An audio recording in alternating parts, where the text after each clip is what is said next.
আসসালামু আলাইকুম।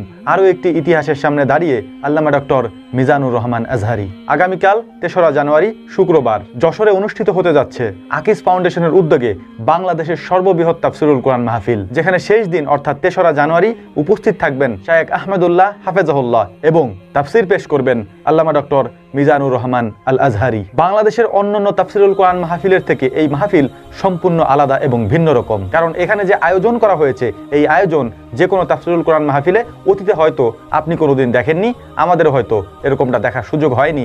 ইনশাআল্লাহ আমরা আগামীকালকে দেখব।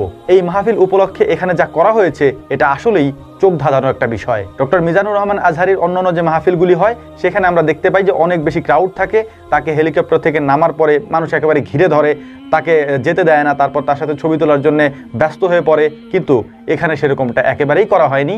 এখানে আমরা যে ভিডিওগুলি দেখলাম গত কয়েকদিন ধরে, সেখানে দেখানো হচ্ছে হেলিপ্যাড যেটার উপরে হেলিকপ্টারটা নামবে সেটা হসপিটালের একেবারে ছাদের উপরে। ওইখান থেকে নামার পর একটা সুড়ঙ্গের মতো রাস্তা করা হয়েছে, যে জায়গাটি দিয়ে শুধুমাত্র যারা আলেম ওলামারা আসবেন তারা ওইখান দিয়ে যাবেন। সবথেকে গুরুত্বপূর্ণ এবং ভালো লাগার একটা বিষয় হচ্ছে মঞ্চে কোনো মানুষ থাকবে না। অর্থাৎ যে মঞ্চটা করা হয়েছে ওই মঞ্চে ওনারা যেরকমটা বললেন, আগামীকালকে আমরা গিয়ে ওখানে দেখতে পারবো ইনশাআল্লাহ, ওই মঞ্চে কোনো মানুষ উপস্থিত থাকতে পারবে না। একজন বক্তা সেখানে উপস্থিত থাকবেন, অর্থাৎ যিনি বক্তব্য দিবেন, যিনি ওয়াজ করবেন, যিনি তাফসির পেশ করবেন, শুধুমাত্র তিনি সেখানে থাকবেন, তিনি সেখানে বসে কথা বলবেন এবং সামনে হাজার হাজার লক্ষ লক্ষ জনতা তার বক্তব্য শুনবেন। যতটুকু আমরা দেখেছি ৮ থেকে 10টার মতো এখানে প্রজেক্টর লাগানো হয়েছে বাহিরে, যাতে করে ওয়াজ মাহফিল শোনা যায়। এর মাঝখানে একটা ছোট পুকুর আছে, এই পুকুরের মাঝখানেও যাতে মানুষ বসে ওয়াজ শুনতে পারে এজন্য ড্রাম দিয়ে সেখানে বসার একটা ব্যবস্থা করা হয়েছে এবং সেগুলিকে খুব সুন্দর করে সাজিয়ে দেওয়া হয়েছে। বক্তারা মঞ্চ পর্যন্ত আসার জন্য তাদেরকে আলাদা একটা রাস্তা তৈরি করে দেওয়া হয়েছে, যে রাস্তায় অন্য কোনো মানুষ ঢুকতে পারবে না, শুধুমাত্র যারা ওয়াজ করবেন তারাই ওই রাস্তা দিয়ে গাড়ি নিয়ে ওই পর্যন্ত আসতে পারবেন। আপনাদের উদ্দেশ্যে একটা কথা বলি, এই যে এত ক্রাউড, এত ছবি তোলার হিরিক পড়ে যায় তাদেরকে দেখলেই, এটা কেন করেন ভাই? এটা করে কোনো দরকার আছে?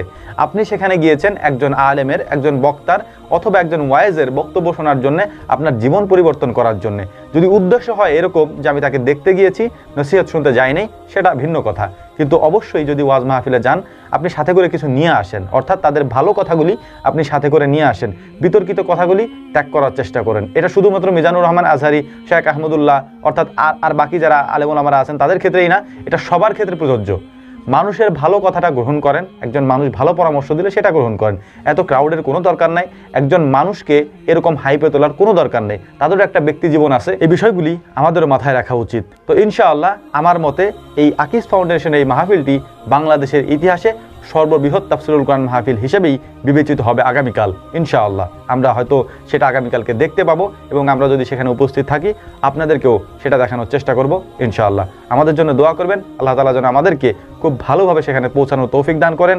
ওমা তৌফিকি ইল্লা বিল্লাহ। নাসরুম মিনাল্লাহি ফাতহুন কারীব ওয়া আখিরু দাওয়ানা আলহামদুলিল্লাহি রাব্বিল আলামিন। আসসালামু আলাইকুম ওয়া রাহমাতুল্লাহি তাআলা ওয়া বারাকাতুহু।